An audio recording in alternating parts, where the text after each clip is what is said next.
আসসালামু আলাইকুম প্রিয় দর্শক, গ্রামীণ চিত্র চ্যানেলটির পক্ষ থেকে জানাচ্ছি আপনাদের আন্তরিক প্রীতি ও শুভেচ্ছা। শুভ সকাল সবাইকে। আশা করি সবাই সুন্দর এবং সুস্থ আছে। আমিও আপনাদের অনুরূপ। প্রিয় বন্ধুরা, আমরা শুরু করছি আজকে চিত্র ধারণ পর্ব। আজকে চিত্র ধারণ করতে যেখানে এসে উপস্থিত হয়েছি, এটা উল্লাপাড়া, সিরাজগঞ্জ, আবির এগ্রো ফার্ম। তো আবির এগ্রো ফার্মে কী কী গরু সংরক্ষণ করে রেখেছি সেটা আমরা দেখব এবং এটার পালন সম্পর্কে, পরিচর্যা সম্পর্কে কিছু তথ্য আপনি দেওয়ার চেষ্টা করছি। আসসালামু আলাইকুম, কেমন আছেন? আলহামদুলিল্লাহ, আল্লাহ খুব ভালো রাখছি ইনশাল্লাহ। আপনার নামটা কি? আমার নাম মোহাম্মদ হাবিব ভাই। হাবিবুর রহমান। আছেন তো ভালো? ইনশাল্লাহ আলহামদুলিল্লাহ। দেখি আপনার খামারটা একটু ঘুরে দেখি। দেখেন, আসলে এগুলো উঠবে না? হ্যাঁ উঠবে। উঠ উঠ উঠ উঠ। মাশাআল্লাহ, অনেক সুন্দর।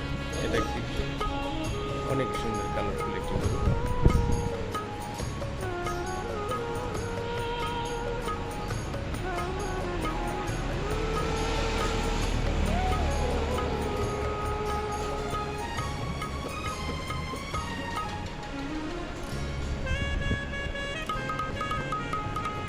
মাশাআল্লাহ, সবগুলো গরু কোন জাতের এগুলো? এখানে শাহিওয়ান আছে, আবার বিভিন্ন জাত আছে, এত নাম বলা হবে না। ফেসটাই দিক করে। হ্যাঁ, বলেন, দু একটা জাতের কথা বলেন। শাহিওয়ান আছে আপনার ওই যে ফেসটাই দিক করে, ফেসটাই আমার দিক করে, ফেসটা আমার দিক করে, এদিক করে নাম মনে আসে না, মনে আসে না। আচ্ছা আচ্ছা, বহু রকমের নাম আছে। সমস্যা নেই, আসেন।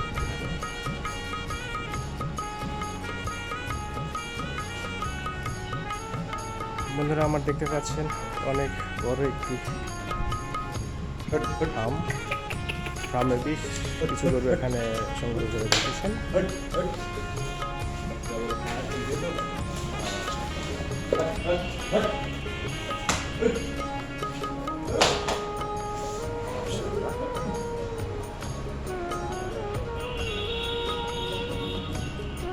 এখানে কতদিন হলো আছেন? এখানে আছে আপনার খামারটা করছে ওই 3-4 মাস হলো। 4 মাস। জি, আমার নতুন খামার এটা। হ্যাঁ এটা নতুন খামার। আচ্ছা, আপনি কতদিন হলো আছেন এখানে? হ্যাঁ? আপনি 4 মাস যাবত এখানে আছেন? হ্যাঁ জি। এর আগে কোথায় ছিলেন? এর আগে অনেক জায়গায় ছিলাম, অনেক অনেক জায়গায় জায়গায় ছিলাম, ঢাকায় ছিলাম। সব জায়গাতেই এই দেখাশোনা করার দায়িত্বে ছিলেন। জি, তাহলে তো পশুপালন, গরু পালন সম্পর্কে আপনার যথেষ্ট ধারণা হয়েছে, তাই না? হ্যাঁ মোটামুটি ইনশাল্লাহ। আলহামদুলিল্লাহ, ভালো কথা। তো এখানে 4 মাস যাবত আছেন, এটা একটি নতুন ফার্ম। হ্যাঁ, আচ্ছা, এই গরুগুলো কোথায় থেকে সংগ্রহ করা হয় এগুলো? এগুলি সব ভারত থেকে অন্তে সংগ্রহ করা, ডাইরেক্ট ভারত থেকে? ডাইরেক্ট ভারত থেকে। আচ্ছা, তারপরে এখানে বিক্রয় করেন কিভাবে? এটা কি অনলাইনে বিক্রি হয় নাকি অনলাইনেও বিক্রি হয়, আবার অনলাইনে যেটা না চলে ওমনি হাটেও বিক্রি করা হয়। হাটে নিয়ে জি, যাওয়া হয়? হ্যাঁ। ঢাকাতে?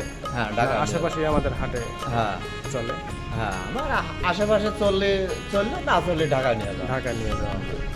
আচ্ছা, ভারত থেকে নিয়ে আসেন, নিয়ে এসে এখানে সরাসরি অনলাইনের মাধ্যমে শেখানো হয়ে থাকে, আর অবশিষ্ট যেগুলো সেগুলো ঢাকাতে নিয়ে গিয়ে বিক্রি করা হয়, তাই না? জি, আচ্ছা, এই যে এত সুন্দর একটা ঘর তৈরি করেছেন, চারদিকে খোলামেলা।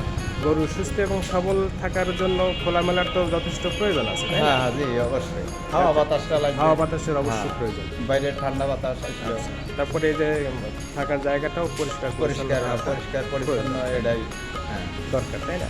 আচ্ছা, তারপরে যে খাবারের পাত্রগুলো দেখতে পাচ্ছি খুবই স্বচ্ছ, সুন্দর, পরিষ্কার। এটাও কি পরিষ্কার রাখা জরুরি? হ্যাঁ জি, সবই পরিষ্কার পরিষ্কার করা। রাখা। হ্যাঁ। তো কি কি খাওয়াচ্ছেন এখন গরুকে? মনে করেন ফিট বাদ দিয়ে সবাইকে সব খাওয়াই। আচ্ছা, ফিড দিচ্ছেন না কেন? ফিট দিয়ে নেই, গরমের ভাব ভালো গরমের না। কারণে?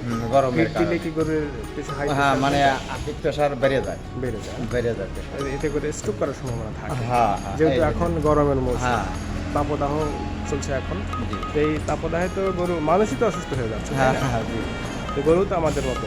হ্যাঁ। তো একটা গরু অসুস্থ হয়ে গেলে পরে আপনি কি করে বুঝতে পারেন যে গরুটা অসুস্থ? গরু দেখলে বোঝা যায় যে গরুটা এখন খাইতেছে না, মনে করেন যে শুইছে উঠতেছে না, আচ্ছা, আবার ওর শরীরে হাত দিলে টের পাওয়া এই যায় সমস্ত যে লক্ষণ দেখলে হ্যাঁ, বোঝা যেতে পারে বোঝা যে যেতে পারে যে গরুটা অসুস্থ। অসুস্থ। জি। আচ্ছা, যখন গরুটা অসুস্থ এটা যখন নির্ণয় করতে পারেন, তখন প্রাথমিক পর্যায়ে গরুর কি ট্রিটমেন্ট নিয়ে থাকেন? তখন ট্রিটমেন্ট দেওয়া, তখন মনে হয় যে ডাক্তার হয়তো তাপমাত্রা মাপে, আচ্ছা মাপে যদি জ্বর থাকে আচ্ছা, তাহলে এই পরিমাণে হয়তো ইঞ্জেকশন দেয়, ওষুধ পাতি দেয়। এইভাবে তারপরে অনেকই গরু দেখা যায় যে আপনার পাতলা পায়খানা করছে, হ্যাঁ। এটা নিরাময়ের জন্য কি ওষুধ ব্যবহার করে ওটা থাকেন? মনে করেন যে ওই খাদ্যর সাথে গুঁড়ো ওষুধ আছে, আচ্ছা, সেটার হ্যাঁ, নাম ওটা কি? খাওয়ালে মনে হয় পাতলা পায়খানাটা ওটা মানে সেই ওষুধটার নাম টাইট কি? হয়ে যায়। আচ্ছা, হ্যাঁ, ওষুধটার এই নাম বলতে ওষুধটার পারবেন? নামে বলতে পারবো না। আচ্ছা আচ্ছা আমি বলতে আপনি পারবো বলতে না। পারছেন না? আচ্ছা, তাহলে আপনি গরুর সিমটম দেখে বুঝতে পারেন যে গরুটা অসুস্থ। তারপরে ঠান্ডা জ্বর হতে পারে, হ্যাঁ, ঠান্ডা জ্বর হলে পরে আপনি গায়ে হাত দিয়ে তাপমাত্রা নির্ণয় করে হ্যাঁ, বুঝতে পারেন যে বুঝতে গরুটা হবে, বোঝা যায় যে আলহামদুলিল্লাহ আপনি একজন অভিজ্ঞ পরিচর্যাকারী। আচ্ছা, অনেক ভালো। এই সমস্ত ধারণা অবশ্যই থাকতে হবে, যেহেতু আপনি অনেক বছর যাবত পশুপালনের সাথে জড়িত, দেখাশোনার দায়িত্ব পালন করে আসছেন নিষ্ঠার সাথে। তো দেখো ভালো। তো এখন এই যে গরুটা দেখতে পাচ্ছি, এটার ওজন কত মন হতে পারে? এটার ওজন আপনার পাঁচশো যান, গরুর 500 যান। আচ্ছা, আনুমানিক ধারণা আছে কি? অনুমানিক ধারণা মনে হয় যে 7 মণ লোড হতে পারে। 7 মন লোড হবে। আনুমানিক মূল্য কত হতে পারে এখন বর্তমান বাজার দর অনুযায়ী? তাও আপনার মনে হয় যে নিম্ন শ্রেণী 3.5 আর বর্তমান হতে পারে। এটা দাঁতে নাই, দাঁতে নেই এখন? না দাঁতে নেই। এটা নিম্ন শ্রেণী মনে হয় যে 3.5 হতে পারে। 350। আচ্ছা, ওই পাশে আরো বড় গরু দেখলাম, দেখি ওখানে যাইতে দেখে আসি। ওইটা ওই পাশে ওই বড় যেটা দেখলেন ওটা জি জি, যান চলো না। 14 লাখ পর্যন্ত দাম হয়েছে। মাশাআল্লাহ, ওটা কত মন ওজন ওটা? ওটার ওজন আছে আপনার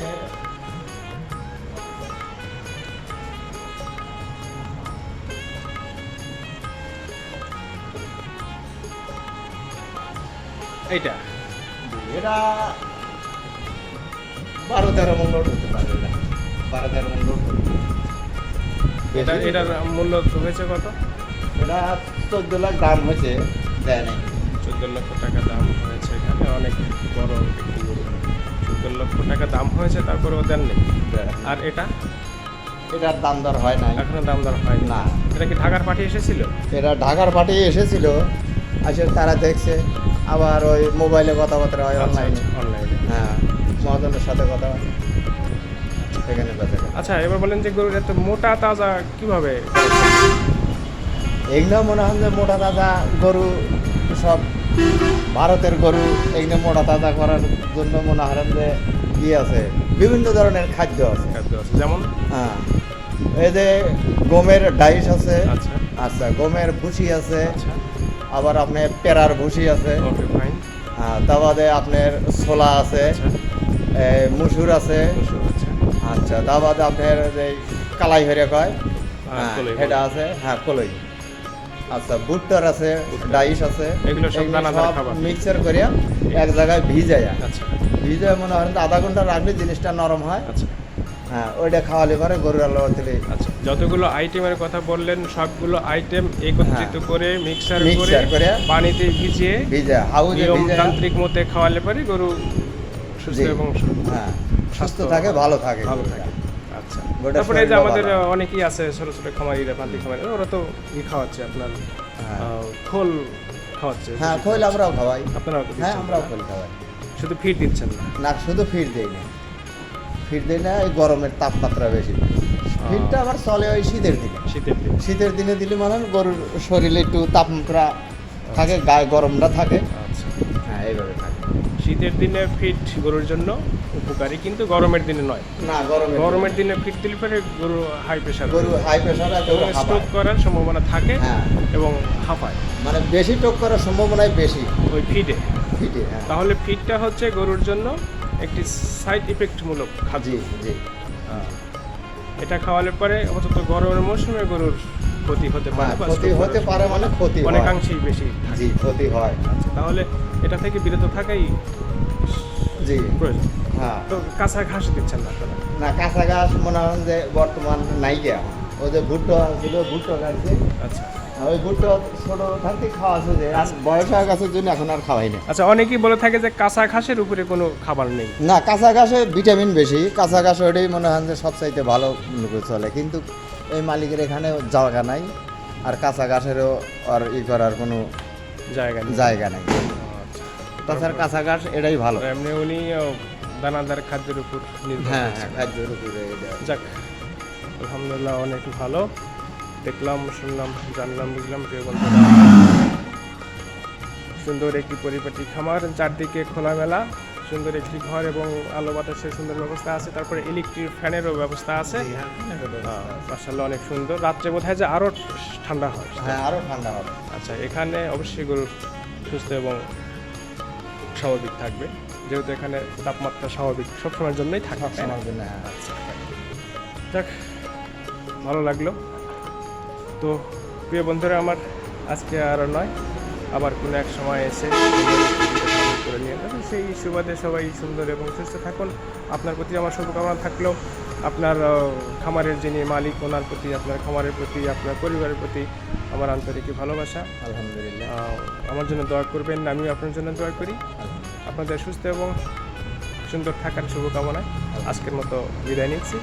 আল্লাহ হাফেজ, আসসালামু আলাইকুম। ওয়ালাইকুম আসসালাম। ভালো থাকবেন, হ্যাঁ? আলহামদুলিল্লাহ। দোয়া করবেন, আমিও দোয়া করি। আমাদের জি।